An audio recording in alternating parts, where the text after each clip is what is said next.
ഇന്ന് ഞാൻ വിചാരിച്ചു ഒരു പാൻ കേക്ക് ഉണ്ടാക്കാമെന്ന്. നോക്കിയപ്പോൾ മുട്ട തീർന്നു പോയിട്ടുണ്ടായിരുന്നു. അപ്പോൾ ഉള്ള സാധനം വെച്ചിട്ട് ഉണ്ടാക്കാമെന്ന് വിചാരിച്ചു. ഇതിന് ഞാൻ ആകെ പാലും ഓട്സും പിന്നെ ഒരു പഴവും മാത്രമേ എടുത്തിട്ടുള്ളൂ. വളരെ ഈസിയായി 5 മിനിറ്റ് പോലും ആവശ്യമില്ലാത്തൊരു പാൻ കേക്കാണിത്.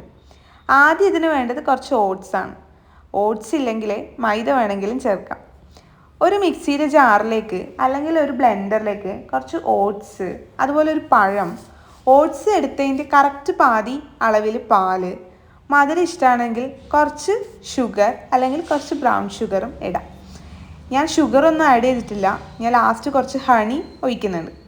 അപ്പോൾ ഇത്ര ഇട്ടിട്ട് നല്ലോണം ഒന്ന് ഗ്രൈൻഡ് ആക്കണം. എന്നിട്ട് ഇഷ്ടമുള്ള പോലെ ചെറുതായോ വലുതായോ എങ്ങനെ വെച്ചാൽ ചുട്ടെടുക്കണം. വലുതായിട്ട് ചുടുമ്പം നമുക്ക് കുറച്ച് സമയം ലാഭിക്കാം. ഞാൻ കുറച്ച് കൊക്കോ പൗഡർ ആഡ് ചെയ്തിട്ടുണ്ട് ഒരു ഫ്ലേവറിന്. ഇത് ഇട്ടിട്ടെങ്കിലും കുഴപ്പമൊന്നുമില്ല. എല്ലാ ദിവസവും ഇങ്ങനെ ഇഡ്ഡലിയും ദോശയാകുമ്പം ഇടയ്ക്കൊരു ചേഞ്ചിന് ഉണ്ടാക്കി കഴിക്കാൻ പറ്റുന്ന ഒരു ഐറ്റമാണിത്. ഞാനൊരു ഓട്സ് പേഴ്സൺ അല്ലായിരുന്നിട്ടും കൂടി ഹെൽത്തി ആയി കഴിക്കുമ്പം ഒരു സമാധാനം കിട്ടുമല്ലോ. അങ്ങനെയാണ് ഇത് ഉണ്ടാക്കി കഴിക്കാൻ തുടങ്ങിയത്.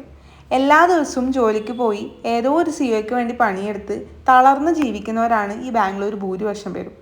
ആ തളർച്ചയിൽ നമ്മൾ ഹെൽത്തി ആയി കഴിക്കാനൊക്കെ മറന്നു പോകും. അപ്പം ഇതുപോലെ എന്തെങ്കിലുമൊക്കെ കഴിച്ചോളൂ കേട്ടോ, കുറച്ച് സമാധാനം കിട്ടും. എൻ്റെ ഒരു പാൻ കേക്ക് കുറച്ച് കരിഞ്ഞു പോയിട്ടുണ്ടായി. കുഴപ്പമില്ല, രണ്ടും കൂടെ ഒന്നിച്ച് തിന്നുമ്പം മനസ്സിലാവില്ല. ഇങ്ങനെ ചുട്ടെടുത്ത പാൻ കേക്കിലേക്ക് ഞാൻ ആദ്യം പറഞ്ഞില്ലേ ഹണി സ്പ്രെഡ് ചെയ്യാൻ. മധുരത്തിന് പകരമാണ് ഞാനിവിടെ ഹണി ചേർക്കുന്നത് കേട്ടോ. അപ്പോൾ ഇങ്ങനെ സ്പ്രെഡ് ചെയ്തിട്ട് കഴിച്ചോളാം. അടിപൊളിയാണ്.